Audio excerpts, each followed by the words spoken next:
कई लोग जानबूझ के हर्ट करने के लिए क्रिटिसाइज करते हैं, उन्हें तो बिल्कुल ही लिस्ट से बाहर निकाल दो। उनका तो एक्सेप्टेंस का मतलब ही नहीं बनता, क्योंकि आप अपने को जानते नहीं हो। Who am I? रिवेंज लेना ईगो की फितरत है। एक्चुअली वो रिवेंज लेना चाहता है। सर मेरा आपसे एक क्वेश्चन है, जैसे कि हम किसी भी चीज में इतना अटैच हो जाते हैं, ना तो उसको लेट गो कर पाते हैं और ना ही उसको हम एक्सेप्ट कर पाते हैं। जैसे किसी रिलेशनशिप में हैं और हमारे पार्टनर्स ने हमारे साथ बहुत मिसबिहेव किया है, तो हम उस चीज को ना तो एक्सेप्ट कर पाएंगे और ना ही लेट गो कर पाते, बस उसके बीच में ना पिसते रहते हैं। ऐसा क्यों है? क्योंकि जो हमारा ईगो है ना, वो कभी भी नहीं चाहता कि आप उसके चक्रव्यूह से बाहर निकले।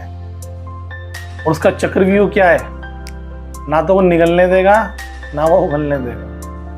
उसे दोनों चीजों में टेंशन है। उसे बस फालतू खिचड़ी पकाना, इमेजिनेशन, फैंटेसी, रिवेंज लेना, ये कर देंगे वो कर देंगे, इसमें उसका टाइम पास होता है, उसे मजा आता है। उसको तो मजा आ रहा है ना, तुम्हें दर्द हो रहा है, होता रहे उसकी बला से, क्योंकि वो पोर्शन तुमसे अलग पोर्शन है। वो तुम्हें लगता है कि तुम्हारा हिस्सा है, वो अहम तुम्हारा हिस्सा नहीं है। वो अहम एक सड़ा गला मन का बहुत ही, क्या बोल सकते हैं, एक नालायक टाइप का पोर्शन है। जरा सी बात पे हर्ट हो सकता है, कोई बात नहीं है ऐसी, बड़ी बात पे भी हो सकता है, जरा सी बात पे भी हो सकता है, और अटकना उसकी प्रवृत्ति। लेट गो तो उसे करना ही नहीं है। तो सबसे पहले ये देख लेना कि जो ये हो रहा है, ये बाहर के किसी व्यक्ति के कारण नहीं हो रहा है। ये देख लेना, ये हमारा ये अहम बैठा है अंदर, जो हमें निकलने नहीं दे रहा है। देखिए, एक पोर्शन आपका चाहता भी है, चल छोड़ना, जाने दो, क्या करना है, और कुछ आगे करेंगे। लेकिन देखना फिर दोबारा वही थॉट आ जाए। कौन लेके आ रहा है वो थॉट? आप तो चाहते ही नहीं है। ये ईगो को चैन नहीं है, ये आपके अहम को चैन नहीं है। तो ये सबसे पहले पहचानना कि अंदर का ही ये षड्यंत्र है हमारा। आप ही विक्टिम हो और आप ही विक्टिमाइजर हो। ये बात देखने से उसे लेट गो करना ईजी है, क्योंकि अपने को माफ करना बहुत आसान होता है, अपने को स्वीकार करना बड़ा आसान होता है। अच्छा, हम ही ऐसे, हम ही कहानी किससे रख रहे हैं, ये जाने दो इसे। लेकिन जब बाहर वालों को ब्लेम करते रहोगे तो कोई बाहर है ही, उसे सुधरना नहीं है, उसे बदलना नहीं है, तो बस हमेशा ही विक्टिम बने घूमते रहना। जहाँ सुई खोई है वहीं ढूंढा करो। सर जैसे अभी आपने बोला कि हम दूसरों को माफ नहीं करते, अपने को माफ कर देते हैं, पर जब हम किसी को ऐसा बोलते हैं कि अगर हम किसी को माफ करें तो हम बहुत ज्यादा वो नहीं हो जाएंगे। हम किसी को माफ करने के लिए ऐसा अपने अंदर क्या मतलब डेवलप करें कि हमें लगे कि कोई बात नहीं, कुछ नहीं हुआ है, हम उसमें टूट ना जाएं पूरा।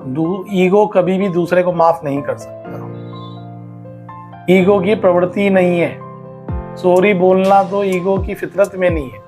रिवेंज लेना ईगो की फितरत में। एक्चुअली वो रिवेंज लेना चाहता है। तो जो ईगो पोर्शन है, जब ये आपको अंदर दिख जाता है ना, मैं दूसरे को माफी करने की बात नहीं कर रहा हूँ, मैं अपने को माफी देने की बात कर रहा हूँ। कि आप अपने आप से कहो भैया मुझे माफ करो। अपने ईगो को ऐसे ही बोलना है जैसा दूसरों को बोलते ना, भैया मुझे माफ करो। ऐसे ही अपने ईगो को, सॉफ्टवेयर को बोलना है, मुझे माफ करो, मुझे छोड़ो तुम ऐसे, क्योंकि तुम्ही वजह से मैं दुखी हूँ। वो तो जो इंसान है ही, मैं सबसे ज्यादा तुमसे दुखी हूँ। तो जब अपने आप उससे अपने आप से माफी मांगोगे ना, तब आप लेट गो। सर मैंने देखा है कि हम लोग ना रिजेक्शन से बहुत डरते हैं। अगर हमें कहीं भी किसी भी सिचुएशन में रिजेक्शन मिल रहा है या हमें इंसल्ट फील हो रहा है, तो हम उस चीज से बहुत डरते हैं। जैसे कि जॉब इंटरव्यू हो गया या कोई रिलेशनशिप में कोई इशू है, उसने हमारी इंसल्ट कर दी तो, या रिजेक्ट कर दिया, हमने उसके सामने प्रपोजल रखा, तो हम उस रिजेक्शन से इतना ज्यादा फियर करते हैं कि हमें लगता है कि ये अब मतलब खत्म हो गया सब कुछ, इसने हमें रिजेक्ट कर दिया या ये जॉब इंटरव्यू नहीं हो पाया, तो अब हमारा लाइफ में कोई मोटो ही नहीं रह गया, अब सब खत्म हो गया। ऐसा क्यों? क्योंकि ईगो जो है जिंदा रहता है बाहर के मोटिव पर, बाहर के लोगों के एप्रिसिएशन पर, बाहर के लोगों के वैलिडेशन पर। लोग क्या सोचते हैं, इस बात से आपकी सेल्फ इमेज डिसाइड होती है। ये अहम की एक विकृति है, क्योंकि आपको वो ईगो दिखा नहीं है, वो अहम। अभी आपको वो अहम और आप और अहम अलग अलग चीज है। आपको वो अहम आप ही लगते हैं कि अहम अगर हर्ट हो गया तो आप हर्ट हो गए, अब सब खत्म हो गया, कुछ बचा ही नहीं है। क्योंकि अहम हमेशा प्रशंसा पे जिंदा है। अब देखो, कोई आपकी झूठी भी प्रशंसा करे, बड़े किले किले से रहते हैं। किसी ने चाहे सच्ची आपकी फीडबैक दे के उसने कह दिया कि आप ये काम गलत कर रहे हो, लेकिन आपको बड़ा अंदर से दुखी रहेगा। कहीं ना कहीं आप सोचोगे कि इसके अंदर उतनी अकल नहीं है, फालतू बकवास कर रहा है। आपका ईगो स्वीकार नहीं कर सकता कि आपकी कोई गलती है। तो ये देख लेना कि ये सारी कलाकारी अंदर ही हो रही है, ये बहुत ही इंपॉर्टेंट है। सर, हम कभी कभी चीज़ों को बहुत पर्सनली ले लेते हैं, और पर्सनली लेने के बाद ना हम बहुत डिफेंसिव हो जाते हैं कि मतलब इसने ऐसे कैसे बोल दिया, ये कैसे कंपेयर कर रहा है, मैंने भी तो ये चीज़ की थी, इसको ही मतलब अप्रिशिएट किया है, मुझे नहीं किया। वो इतना पर्सनली ले लेना अच्छा तो नहीं होता। पर ऐसा क्यों है कि हम हर चीज़ को बहुत पर्सनली लेके बैठ जाते हैं कि मेरे को ही बोल रहा है, या मैंने तो इतना अच्छा किया, उसने तो नहीं किया, फिर उसको अप्रिशिएट क्यों कर रहे हैं? क्योंकि आप अपने को जानते नहीं हो। Who am I? कहते कितने बड़ा क्वेश्चन होता है ना कई बार। अध्यात्म में तो बहुत बार पूछते हैं Who am I? अब आपने जो आई अपने को मान रखा है, वो आई तो आप हो ही नहीं। आपने एक सड़े गले अहम को आई मान रखा है। वो तो बस यही मानता है कि किसी ने कुछ भी कह दिया, मेरे पर्सनल कमेंट कर दिया मेरे ऊपर।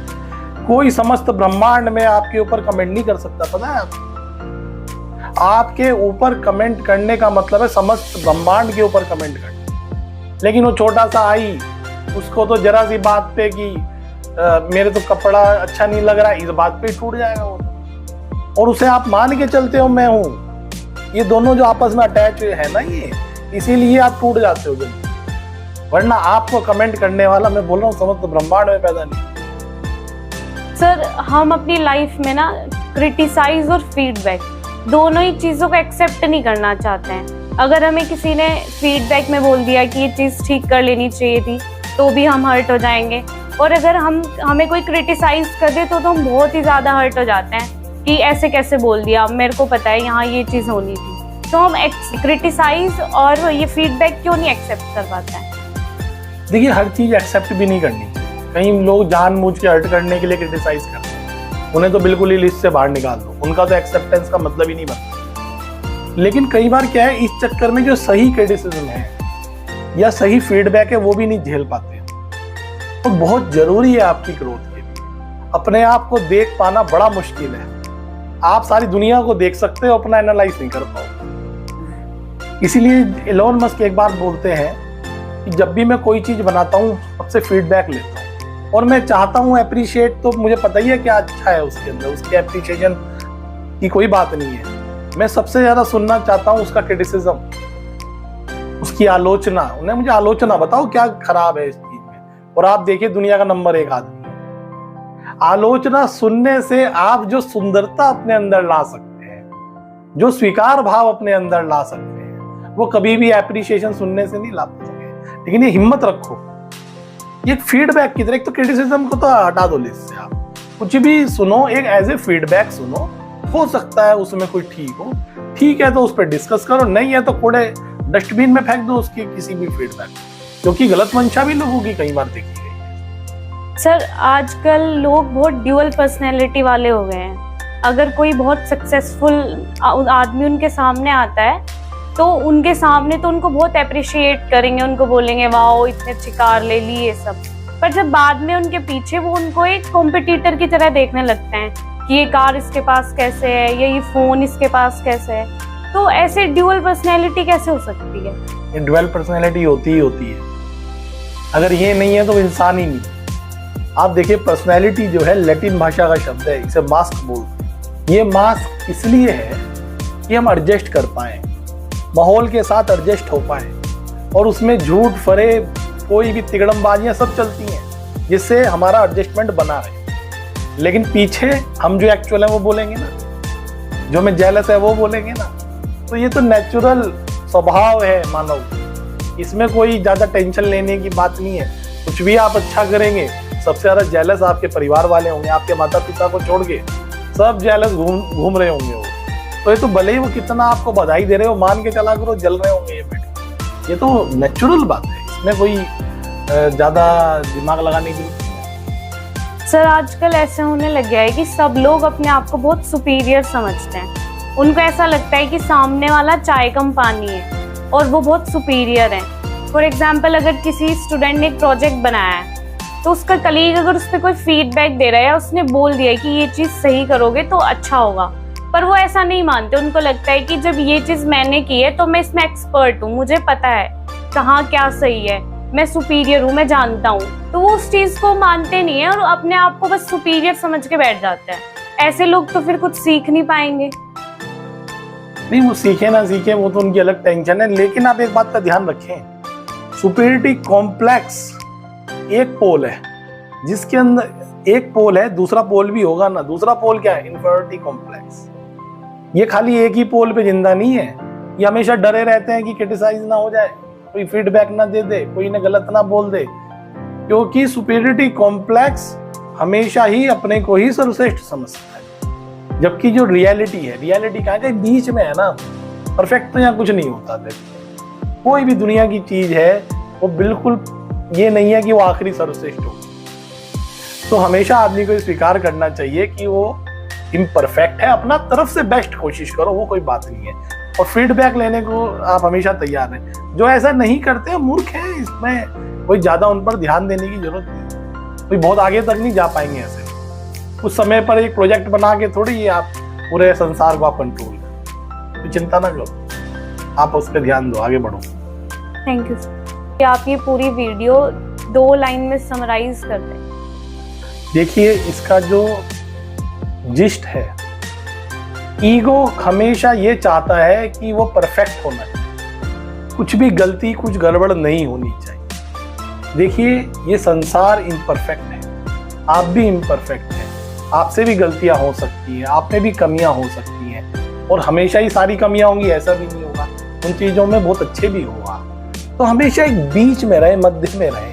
क्रिटिसिज्म का भी स्वागत होना चाहिए, एप्रिसिएशन का भी स्वागत होना चाहिए। यदि आप मध्य में रहेंगे तो आप दोनों चीजों को खपा पाएंगे, और यही एक मेंटल हेल्थ और अच्छे मानसिक स्वास्थ्य की पहचान है। तो इसको हमेशा फॉलो करें। Thank you sir.